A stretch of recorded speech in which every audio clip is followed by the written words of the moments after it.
Mereka semua sedang memainkan permainan anak yang sebenarnya sangat menyenangkan. Tapi mereka semua tidak tahu kalau sebenarnya mereka dalam bahaya. Sebelum permainan dimulai, mereka dijanjikan akan mendapat uang yang sangat banyak jika menang dari sini. Tapi mereka tidak tahu jika ada yang kalah dari dalam permainan dan tereliminasi itu sama dengan nyawa mereka sebagai gantinya. Ada seorang eksekutor dengan pakaian serigala akan menghabisi nyawa orang yang kalah. Melihat permainan ini ternyata sangat mengerikan, banyak dari mereka yang ingin kabur dan ternyata mereka juga dieksekusi. Permainannya sebenarnya sangat mudah. Mereka hanya perlu mengikuti instruksi. Permainan pun dilanjutkan dan mereka kini harus berdiri dengan satu kaki. Namun ternyata ada salah satu peserta yang kesulitan dan ia harus berakhir dengan mengenaskan. Lalu berikutnya mereka dilarang bernafas. Namun tentu saja berdiri dengan satu kaki sambil menahan nafas cukup sulit untuk beberapa peserta. Setelah permainan pertama selesai dan hanya tersisa 8 orang, mereka pun harus membuat rekaman perkenalan diri mereka masing-masing. Setelah mereka dikumpulkan di barak, tampak mereka mulai menyusun strategi dan mencari sekutu mereka masing-masing.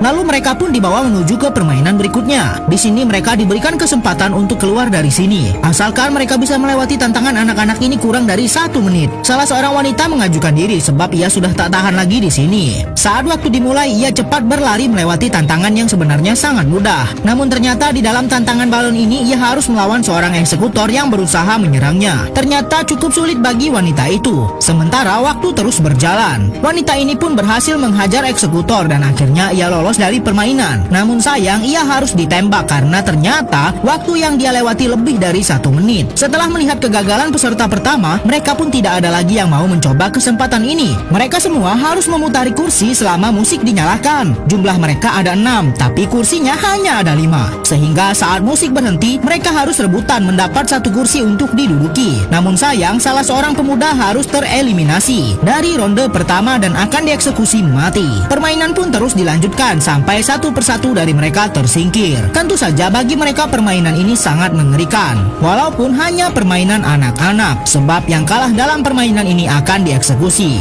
Namun ternyata kali ini aturannya dirubah. Yang tersingkir akan dikumpulkan kembali, dan ternyata saat peserta tinggal 2 orang, barulah salah satu dari mereka akan dieksekusi. Sepertinya mereka mulai menyesal sudah bertahan sejauh ini di permainan kursi musik. Saat ronde terakhir dimainkan dan musik berhenti, peserta wanita inilah yang duduk terlebih dahulu. Namun ternyata peserta pria melakukan kecurangan dengan menyerang peserta wanita yang seharusnya menang di permainan ini. Peserta yang sudah lolos terlebih dahulu pun berencana untuk cepat-cepat menyingkirkan peserta pria yang curang dan keji ini. Setelah beberapa permainan dilewati, tampak para peserta ini sudah sangat frustasi. Namun permainan harus diteruskan, dan kali ini mereka harus bermain petak umpet di dalam sebuah rumah yang sangat kecil. Eksekutor inilah yang akan mencari mereka, dan siapapun yang ketahuan pertama kali akan